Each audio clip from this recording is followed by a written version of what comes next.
صلی اللہ علیہ وسلم نے ارشاد فرمایا الا انبئکم باکبر الکبائر، لوگوں تمہیں بڑے بڑے گناہوں کی خبر نہ دے دوں؟ صحابہ نے عرض کی کیوں نہیں یا رسول اللہ، آپ ارشاد کریں۔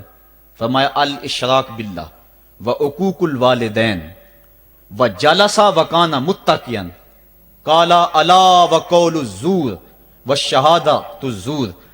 حضور فرمایا ایک اللہ کے ساتھ کسی کو شریک ٹھہرانا، اور دوسرا کسی انسان کو قتل کرنا، تیسرا والدین کی نافرمانی کرنا۔ اور حضور اس موقع پہ ٹیک لگائے بیٹھے تھے، ٹیک چھوڑ کے آگے ہو گئے، وَجَلَسَ وَكَانَ مُتَّكِئًا، آگے ہو گئے، اور حضور نے 3 مرتبہ اس بات کو کہا، اور پھر فرمایا اور جھوٹی گواہی دینا اور جھوٹی شہادت دینا۔ تو یہ وہ ہیں جو بڑے بڑے گناہ ہیں۔ میں نے ایک روایت میں پڑھا ہے، حضور نے ارشاد فرمایا جنت کی خوشبو 1000 سال کی مسافت سے آنا شروع ہو جائے گی۔ جب لوگ جنت میں جائیں گے تو 1000 سال کی مسافت دور ہی ہوں گے کہ جنت کی خوشبو آنا شروع ہو جائے گی، لیکن 4 اشخاص ہیں جو جنت کی خوشبو نہیں پا سکیں گے۔ وہ کون کون سے ہیں؟ ایک قاطع الرحم، جو رشتہ داریاں توڑتا ہے، کبھی اس سے لڑائی، کبھی اس سے لڑائی، کبھی اس سے لڑائی، حالانکہ حکم ہے سل من قطعک وات من حرمک، جو تجھ سے تعلق توڑے تو اس سے تعلق جوڑ، جو تجھے محروم رکھے تو اس کی جھولیاں بھر دے۔ تو جو رشتہ داریوں کو توڑتا ہے، مقدس رشتوں کو پامال کرتا ہے، بلکہ والدین کے حوالے سے یہ بات بھی سن لیں، بعض اوقات والدہ اپنی بہن سے ناراض ہو جاتی ہے، باپ اپنے بھائیوں سے ناراض ہو جاتا ہے، تو اولاد کو کہتا ہے کہ نہ ملنا، اپنے جو ہے وہ چچا تائے سے نہ ملنا، ماں کہتی ہے اپنی خالہ سے نہ ملنا، تو اب کیا حکم ہے، ملے کہ نہ ملے؟ تو علماء نے اس پہ گفتگو فرمائی ہے کہ قطع رحمی حرام ہے، اور ماں قطع رحمی کا حکم دے رہی ہے، کہتی ہے، اور بندہ سوچتا ہے، بچہ سوچتا ہے کہ میری خالہ تو میری ماں کے پیچھے، میرے چچا میرے تائے تو میرے باپ کے پیچھے ہیں، جب باپ نہیں ملتا تو میرے کیا لگتے ہیں، جب ماں نہیں ملتی تو خالہ اور ماموں میرے کیا لگتے ہیں؟ تو وہ ماں کے پیچھے اور باپ کے پیچھے لگ کر ان عظیم رشتوں کو چھوڑ دیتا ہے، جبکہ لا طاعت المخلوق فی معصیت الخالق، خالق کی معصیت میں مخلوق کی اطاعت نہیں ہوگی۔ تو جو یہ چیزیں ہیں قطع رحمی نہیں کی جائے گی۔ علماء نے یہاں طریقہ یہ بیان کیا ہے کہ والدین سے چوری ملے تاکہ ان کا بھی دل نہ دکھے لیکن ان سے تعلق نہ توڑے، چونکہ قطع رحمی کے زمرے میں نہ آئے۔ تو 4 اشخاص ہیں قیامت کے دن جو جنت کی خوشبو بھی نہیں پائیں گے، ان میں سے قطع رحمی کرنے والا، دوسرا بوڑھا زانی، اور تیسرا تکبر کی وجہ سے ٹخنوں سے نیچے شلوار لٹکانے والا، اور چوتھا والدین کی نافرمانی کرنے والا۔ حضور فرمایا یہ 4 اشخاص ایسے ہیں کہ جو جنت کی خوشبو بھی نہیں پائیں گے۔ اور ایک اور 4 اشخاص کی کہانی سنو۔ حضور نے ارشاد فرمایا اے عمر، اگر مجھے لوگوں کے سست ہو جانے کا ڈر نہ ہو تو میں تمہیں یہ بات کہوں کہ اس خبر کو جا کے گلی بازاروں میں بتا دو اور 4 اشخاص کی جنت کی گواہی دے دو کہ انہیں جنت میں جانے سے کوئی شے نہیں روک سکتی۔ عرض کی حضور کون کون؟ فرمایا ایک وہ عورت جس نے اپنی ساری محبتیں اپنے خامد پہ نچھاور کر دیں، اور وہ اس حال میں مری کہ اس کا خامد اس پہ راضی تھا، جنت میں جانے سے اس کو کوئی شے نہیں روک سکتی۔ اور دوسرا وہ شخص جس کے بچے زیادہ ہیں، ذرائع آمدنی تھوڑے ہیں، لیکن اس نے اپنے بچوں کے پیٹ میں حرام کا لقمہ نہیں جانے دیا، محنت کرتا رہا، اوور ٹائم لگاتا رہا، مزدوری کرتا رہا، اور اپنے بیٹوں کے لیے رزق حلال کی تلاش میں رہا۔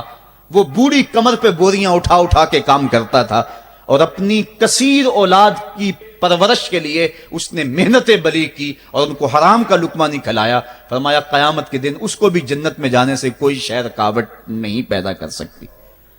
اور تیسرا حضور نے فرمایا وہ شخص کہ جو اپنے والدین کے ساتھ حسن سلوک کرے اور اس کے والدین اس پہ خوش ہوں، اس پہ راضی ہو جائیں۔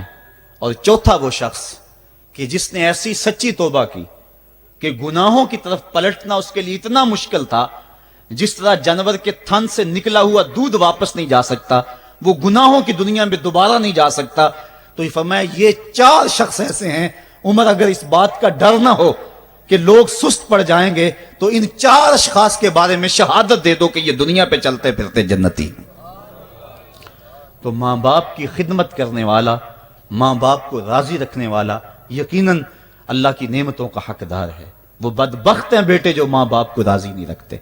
اللہ کے حبیب صلی اللہ علیہ وسلم کی خدمت میں ایک شخص حاضر ہوا اور اس نے اذن جہاد طلب کیا، حضور میں جہاد پہ جانا چاہتا ہوں، مجھے اجازت مرحمت فرمائے۔ حضور نے فرمایا احی والدا کا، کیا تیرے والدین زندہ ہیں؟ کالا نعم، عرض کی ہاں حضور میرے والدین زندہ ہیں۔ کالا ففیہما فجاہد، کہا جا ان کی خدمت کر، یہی تیرا جہاد ہے۔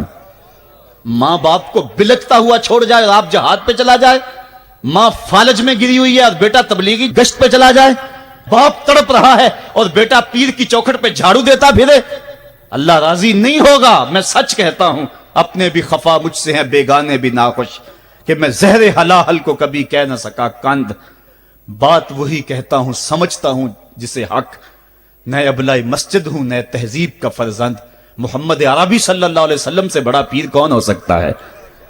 لیکن حضرت وہ ویسے کرنی نہیں آ رہے۔ آقا کریم اپنے بٹن کھولتے ہیں اور کرن کی طرف، یمن کی طرف رخ کر کے لمبی سانسیں لیتے ہیں اور کہا میں رحمان کی خوشبو پا رہا ہوں۔ ایک دن صحابہ نے پوچھا بندہ نواز جس کے لیے تڑپتے ہو، جس کی ٹھنڈی ہوائیں آپ کو آ رہی ہیں، وہ آپ کا بڑا پیار کرنے والا ہے؟ کہا ہاں میرے سے بڑی محبت کرتا ہے۔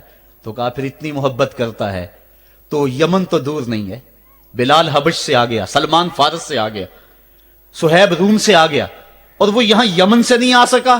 فرمایا اس کی بوڑھی اور نابینا ماں ہے جس کی خدمت اس کو نہیں آنے دیتی۔ اللہ اکبر۔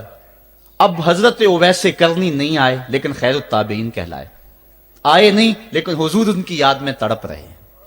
اللہ، بلکہ حضور نے فرمایا کہ کوئی جائے اویس بن عامر کو ملے، اور جب ملے تو اس کو کہنا میری امت کی بخشش کی دعا کرے۔ جو ماں باپ کی خدمت کرتا ہے اس سے ثابت ہوا اس کی دعائیں قبول ہوتی ہیں۔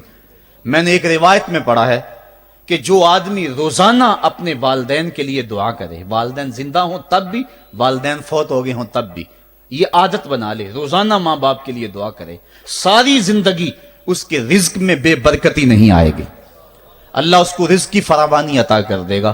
اور جو والدین کے لیے دعا نہیں کرتا اللہ تعالیٰ کی رحمتوں سے محروم ہو جاتا ہے۔ حضرت ابو ہریرہ رضی اللہ تعالیٰ عنہ جب بھی ہاتھ اٹھاتے تھے تو یہ دعا کرتے تھے، اللہم اغفر لابی ہریرہ ولامی ولمن استغفر لہما، اے اللہ ابو ہریرہ کو بخش دے، حضرت ابو ہریرہ کی ماں کو بخش دے، اور قیامت تک جو ہم دونوں کے لیے بخشش کی دعا کرے اس کو بھی بخش دے۔ حضرت امام محمد بن سیرین ایک بزرگ ہوئے تابعی، جب بھی دعا کرتے تھے یہ دعا ضرور کرتے تھے، اے اللہ ابو ہریرہ کی بخشش کر دے۔ کسی نے کہا کہ تمہیں ابو ہریرہ رضی اللہ تعالیٰ نے ان کی ماں سے بڑی ہمدردی ہے؟ کہا ان سے جو ہمدردی ہونی ہے وہ تو ہونی ہے۔ انہوں نے کہا ہوا ہے اے اللہ ابو ہریرہ اور ان کی ماں کو بخش دے، جو ان کے لیے دعا کر